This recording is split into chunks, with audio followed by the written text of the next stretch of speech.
There's a generation walking among us right now that has never once sent a, "Can you help me?"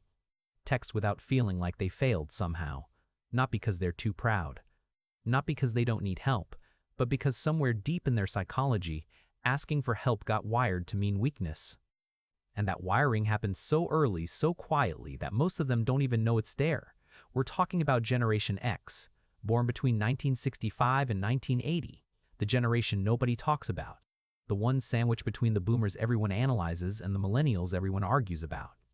Gen X just exists, quietly, competently, alone. And that aloneness, it didn't happen by accident. Picture this, it's 1976. You're 9 years old, you come home from school, put your key in the door, and walk into silence. No parent, no babysitter, no one checking if you made it home okay. You drop your bag, make a sandwich, sit down, and just handle it. Because that's what you do. Because there's nobody else. Researchers called them latchkey kids, but that term doesn't really capture it. A latchkey is just a key. What they actually carried home every day was something heavier, the understanding that being alone is the default, that nobody is coming, that you have to figure it out yourself. A study published in the American Journal of Orthopsychiatry found that by 1984, nearly 7 million American children between ages 5 and 13 were regularly unsupervised after school. 7 million kids learning the same silent lesson every single afternoon. Help isn't coming. You are the help. And here's what nobody talks about. That lesson didn't leave when they grew up. Psychologists have a term for environments where children must manage themselves without adult scaffolding. They call it premature autonomy. And it doesn't just make kids more independent. It fundamentally rewires how their brain interprets vulnerability. When you spent years in a world where asking for help produces nothing, no response, no relief, just more silence, your brain eventually stops asking, not as a choice, as an adaptation. This is why Gen X adults will drive around lost for 45 minutes before pulling into a gas station to ask for directions. This is why they'll silently fix a leaking pipe at midnight instead of calling a plumber. This is why they'll sit with a problem at work for 3 days before mentioning it to a colleague. It's not stubbornness, it's survival behavior that outlived the environment it was built for. But here's what's fascinating. It goes even deeper than childhood. Gen X watched their parents' generation build something: careers, marriages, stability, and then watched it fall apart. Divorce rates surged through the 70s and 80s. Companies laid off loyal workers without hesitation. Institutions that were supposed to be trustworthy, government, corporations, even family structures, turned out to be anything but. Watergate, Iran-Contra. The AIDS crisis fumbled at a national level.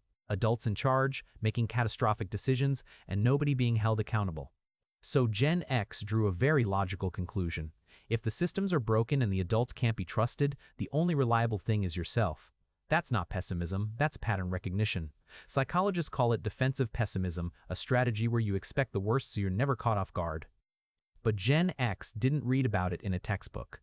They lived it, they absorbed it, and they turned it into an identity. Self-sufficiency isn't something they practice, it's something they are. And here's where the psychology gets complicated. Because the very thing that makes Gen X so incredibly capable in a crisis is the same thing that quietly isolates them. Research published in the Journal of Adult Development shows that Gen Xers report significantly lower rates of seeking social support during stressful periods. Not because they lack people they could turn to, but because turning to someone feels like an admission, like a crack in the armor. And that armor? They built it young. Irony was their shield. If you could crack a joke before the pain landed, it couldn't really hurt you. If you kept things at arm's length, nothing could blindside you. If you stayed just a little detached, you could survive anything, because you'd already survived everything. They grew up with nuclear anxiety, actual duck and cover drills in schools, teachers casually explaining that nuclear war was a real possibility, like it was just another weather event. When the adults in your life simultaneously tell you everything is fine and prepare you for the end of the world, you develop a very specific skill. You learn to hold contradictions without breaking. You learn to function in uncertainty. You learn that panic is a luxury and you can't afford it. That's why Gen X doesn't spiral the way younger generations do, not because they feel less, but because they learn to contain it so early that containment feels normal. Feelings are processed quietly, internally, usually alone, and then they move on. Because sitting in it doesn't fix anything. Now, here's where it gets interesting. That same self-reliance created something beautiful. Gen X developed a fierce, almost obsessive loyalty to their own competence. They couldn't control whether a company would keep them, couldn't control whether a marriage would last, couldn't control whether the economy would cooperate, but they could control their skill level. They could control their work ethic. They could control whether they were the most valuable person in any room they walked into. You see this in how they work. They don't announce what they're doing. They don't post about it. They just do it, quietly, efficiently, without waiting for a round of applause. This generation invented hustle before hustle was a hashtag, paper routes at dawn, grocery store jobs at 13.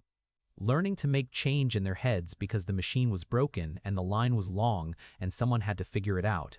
Competence wasn't something they talked about, it was something they proved, every day, without asking for credit. But here's the part that breaks your heart a little. All that self-reliance came at a cost. Gen X never really learned how to receive. They learned how to give, how to show up, how to fix things. But receiving help? Sitting with someone else's care? Letting someone else be the competent one in the room? That feels foreign. Sometimes it feels threatening.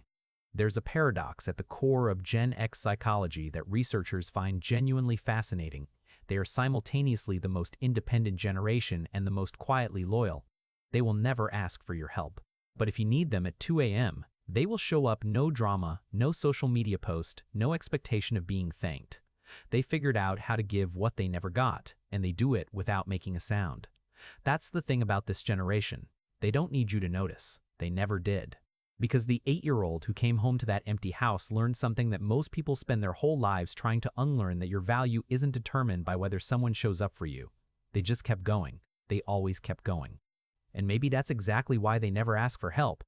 Not because they don't deserve it, but because somewhere in that quiet, self-sufficient part of them, they still believe the way they believed at 9 years old with a key around their neck that they've got it handled, even when they don't. Even when it would be okay to say so. If this hits something in you, subscribe, because we go this deep every single time.